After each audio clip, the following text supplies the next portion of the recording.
Hello friends, ನಾನು ನಿಮ್ಮ ರೇಖಾ. ಇವತ್ತಿನ ದಿವಸ ನಾನು ಹಲಸಿನ ಹಣ್ಣಿನಿಂದ ಹೇಗೆ ದೋಸೆ ಮಾಡೋದು ಅಂತ ಹೇಳ್ತಾ ಇದ್ದೀನಿ. ಮೊದಲಿಗೆ 1 ಲೋಟದಷ್ಟು ಅಕ್ಕಿ ಹಾಕಿದ್ದೀನಿ. ರಾತ್ರಿನೇ ನೆನೆಸಿಟ್ಟಿದ್ದೆ ನಾನು ಬೆಳಗ್ಗೆ ಮಾಡಲಿಕ್ಕೆ ಅಂತ. ಅದು ನಮ್ಮ ಮನೇಲಿ ಹಲಸಿನ ಹಣ್ಣು ತುಂಬ ಇತ್ತಲ್ಲ, ತೊಗೊಂಬಂದಿದ್ರು, ಹಾಗಾಗಿ ಮಾಡ್ತಾಯಿದ್ದೀನಿ. ನೋಡಿ, ಬೆಳಗ್ಗೆಗೆ ಕಾಯಿ, ಹಲಸಿನ ಹಣ್ಣು 1 ಬಟ್ಲು, 1 ಬೆಲ್ಲದಲ್ಲಿ ಅರ್ಧ ಬೆಲ್ಲ ತೊಗೊಂಡಿದ್ದೀನಿ. ಅದನ್ನೀಗೆಲ್ಲ ಸೇರಿ ನುಣ್ಣಗೆ ರುಬ್ಬೋಣ. ಮೊದಲಿಗೆ ಕಾಯಿ ಮತ್ತು ಅಕ್ಕಿ ಉಪ್ಪು ಹಾಕಿ ರುಬ್ಬೋಣ. ಅದು ರುಬ್ಬಾದ್ಮೇಲೆ ಸ್ವಲ್ಪ ರುಬ್ಬಾದ್ಮೇಲೆ ಅದಕ್ಕೆ ಮತ್ತೆ ಕಾಯಿದು ಬೆಲ್ಲ, ಹಲಸಿನ ಹಣ್ಣು ಹಾಕಿ ರುಬ್ಬಿಟ್ಟು ಈ ಥರ ನುಣ್ಣಗೆ ಪೇಸ್ಟ್ ಮಾಡಬೇಕು.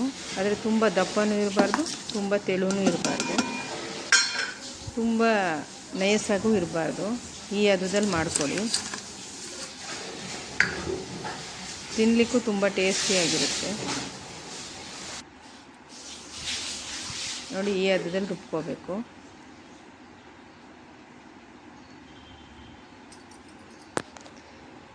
ಈಗ ಹಂಚು ಬಿಸಿ ಮಾಡೋಕ್ಕೆ ಇಟ್ಟಿದ್ದೆ, ದೋಸೆ ಹಾಕಿದ್ದೀನಿ.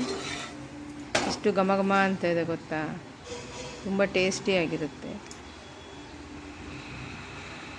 ಇದ್ರ ಮೇಲೆ 1 ಸ್ಪೂನ್ ತುಪ್ಪ ಹಾಕಿದ್ರೆ ತುಂಬ ಚೆನ್ನಾಗಿರುತ್ತೆ. ಬೇರೆ ಇನ್ನೇನು ಬೇಡ, ಇದಕ್ಕೆ ತುಪ್ಪದಲ್ಲೇ ಟೇಸ್ಟಾಗಿ ಚೆನ್ನಾಗಿ ಬರುತ್ತೆ.